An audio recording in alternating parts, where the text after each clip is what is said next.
দার্শনিক প্লেটোর আবির্ভাব কখন? খ্রিস্টপূর্ব 427 থেকে 347 অব্দে। প্লেটোর বিশেষ পক্ষপাত স্বপ্নের দিকে। প্লেটো রচিত একটি গ্রন্থের নাম রিপাবলিক। বিমোক্ষণ বা ক্যাথারসিস শব্দের অর্থ পরিশুদ্ধকরণ। প্লেটোর প্রতিষ্ঠিত একাডেমির নাম একাডেমি।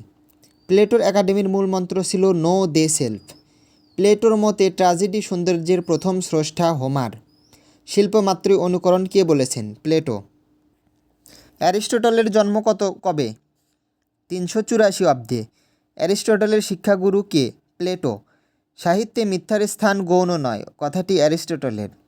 হোমার কবি হিসাবে যেমন শ্রেষ্ঠ, মিথ্যাবাদী হিসেবেও তেমনি, কথাটি অ্যারিস্টটলের। নিউ ক্লাসিক সাহিত্যিকরা কোন বিষয়ের ওপর জোর দিতেন? রচনারীতির উপর। ট্র্যাজেডি শব্দটির উৎপত্তি গ্রিক ট্রাজস থেকে ইংরেজি ট্র্যাজেডি শব্দের উৎপত্তি। ইউরোপীয় সমালোচনা সাহিত্যের জনক জন ড্রাইডেন। পয়েটিক্সের আলোকে ট্র্যাজেডি 4 প্রকার। কোন গ্রন্থে অ্যারিস্টটল মহাকাব্য ও ট্র্যাজেডির বৈশিষ্ট্য আলোচনা করেছেন? পয়েটিক্স গ্রন্থে। অ্যারিস্টটলের মতে ট্র্যাজেডির অংশ 6টি। বিনির্মাণবাদ তত্ত্বের প্রবক্তা জ্যাক দেরিদার তত্ত্ব হিসেবে পরিচিত। হোরেসের পুরো নাম কুইন্টাস হোরাটিয়াস ফ্লাক্কাস। আর্স পোয়েটিকা গ্রন্থটির লেখক হোরেস। হোরেসের আর্স পোয়েটিকা গ্রন্থের পূর্ব নাম এপিস্টুলা অ্যাড পেসনেস। রোম সাম্রাজ্যের প্রথম পেশাদার লেখক হোরেস। সাহিত্য সমাজের উপরিকাঠামো এ মতবাদটি কার্ল মার্কসের। লঙ্গিনাসের সাহিত্য সমালোচনা সম্পর্কিত গ্রন্থের নাম অন দ্য সাবলাইম। মহৎ সাহিত্য বলতে লঙ্গিনাস বুঝিয়েছেন যা পাঠককে অনুপ্রাণিত করতে সক্ষম। প্রতিভা সম্পর্কে লঙ্গিনাসের অভিমত কী? প্রতিভার জন্ম হয় প্রকৃতি থেকে। কাব্যনীতি উপদেশ দেয়, আনন্দ দেয় বা দুটোই দেয়? কাব্যনীতি উপদেশ দেয়, আনন্দ দেয় বা দুটোই দেয়, অভিমতটি লঙ্গিনাসের। সাহিত্যের পাঠ শিক্ষার জন্য নয়, মূলত তা উপভোগ ও আনন্দের জন্য, উক্তিটি লঙ্গিনাসের। সাবলাইম শব্দের আবিধানিক অর্থ ভীষণ সুন্দর বা মহিমান্বিত। রোমান্টিসিজমের প্রধান শর্ত হচ্ছে কল্পনা শক্তির উপর অগাধ বিশ্বাস। রোমান্টিক সাহিত্যধারার দুজন কবির নাম রবীন্দ্রনাথ ঠাকুর ও Jibanananda Das. The room of one's own গ্রন্থটি রচয়িতা ভার্জিনিয়া উল্ফ। বাংলা সাহিত্যে কোন কবিকে রোমান্টিক কবি মনে করা হয়? বিহারীলাল চক্রবর্তীকে। শিশু সাহিত্যে বাস্তব শব্দটি এসেছে ফ্রান্সে বালজাক, বিলেতে জর্জ এলিয়ট এবং যুক্তরাষ্ট্রে উইলিয়াম জিন হাওয়েলস প্রমুখের রচনার মধ্য দিয়ে। সাহিত্যে রিয়ালিজমের প্রবর্তক ফরাসি উপন্যাসিক অনরে দ্য বালজাক। গালিভারের ভ্রমণ কাহিনীর লেখক জোনাথন সুইফট। ডায়োলজি সম্পর্কে আলোচনা করেছেন একজন তাত্ত্বিকের নাম মিখাইল বাখতিন। ম্যাজিক রিয়ালিজমের প্রধান রূপকার গাব্রিয়েল গার্সিয়া মার্কেজ। প্রকৃতিবাদের উদ্গাতা থেলিস। কবিতাকে তীব্র আবেগের স্বতঃস্ফূর্ত প্রকাশ বলে মনে করেন উইলিয়াম ওয়ার্ডসওয়ার্থ। অফ গ্রামাটোলজি এর রচয়িতা জ্যাক দেরিদা। ফরাসি সাহিত্যিক এমিল জোলাকে কোন সাহিত্য আন্দোলনের পুরোহিত বলা হয়? প্রকৃতিবাদ সাহিত্য আন্দোলনের। নিউ ক্লাসিসিজমের প্রধান বৈশিষ্ট্য নিখুঁত পরিমার্জনা ও শানিত দৃষ্টি নিয়ে আত্মপ্রকাশ করে। শিল্প বিপ্লবের সঙ্গে সাহিত্যের কোন যুগের সম্পর্ক রয়েছে? রোমান্টিক যুগের। সাহিত্য সমাজের উপরিকাঠামো এর মতাদর্শটি কার্ল মার্কসের। কার্ল মার্কস রচিত বিখ্যাত গ্রন্থ ডাস ক্যাপিটাল। নন্দন তত্ত্বের কার্ল মার্কস কাকে বলা হয়? হাঙ্গেরির গেওর্গ লুকাসকে।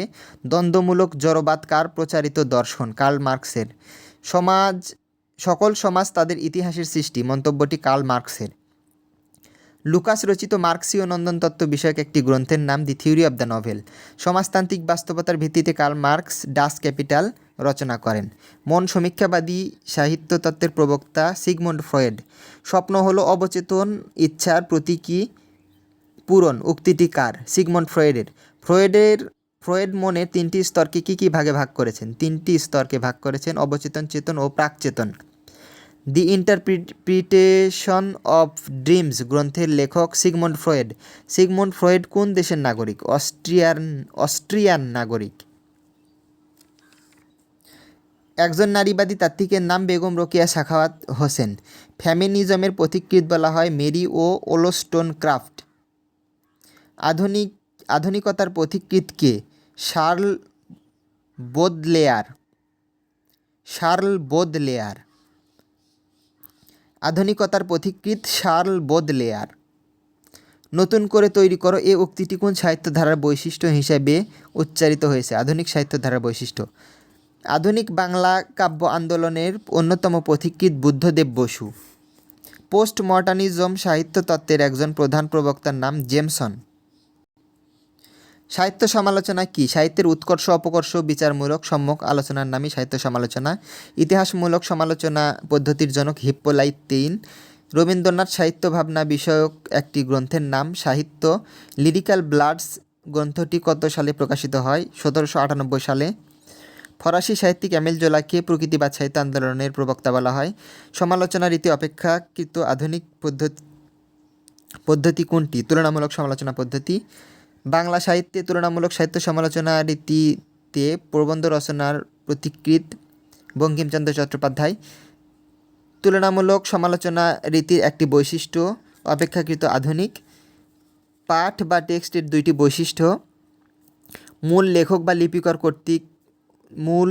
বা লিপিকর কর্তৃক লিখিত উভয় ক্ষেত্রে পাঠ্য ভুল হয়। প্রতিলিপি পরস্পর পাঠ যথেষ্ট বিকৃত হয়। বহুস্বর সঙ্গতি কি? পাশাপাশি অবস্থিত একাধিক অসম স্বরধ্বনির কাছাকাছি আগমনকে বোঝায়। বিশ্লেষণমূলক সমালোচনা রীতির অপর নাম আলংকারিক সমালোচনা পদ্ধতি। ঐতিহাসিক সমালোচনা রীতির মানদণ্ড: সমাজ, অর্থনীতি, শ্রেণী ও যুগচিত্র, পরিবেশ, পরিপার্শ্ব। ভাবসম্মতি হচ্ছে এক মহৎ মনের প্রতিধ্বনি। উক্তিটি লুঙ্গিনাসের।